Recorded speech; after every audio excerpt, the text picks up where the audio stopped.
How to fix Epic Games not sending the verification emails.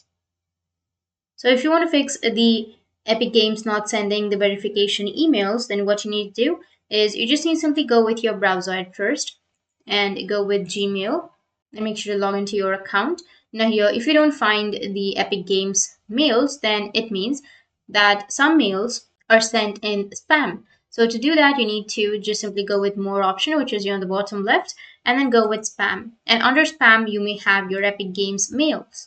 And if you're still not being able to have the verification email on your spam also and on your inbox also, then it means that either you've given a wrong email address or Epic Games might be having some issues with the application or with the website itself. So just wait for a few minutes, and after that, you can again try to verify your account. Or just simply go with more, which is on the left side, and then go with bin. And under bin, make sure that you've deleted all of the unwanted or unnecessary emails. So you just need to simply go with empty bin now and then go with OK.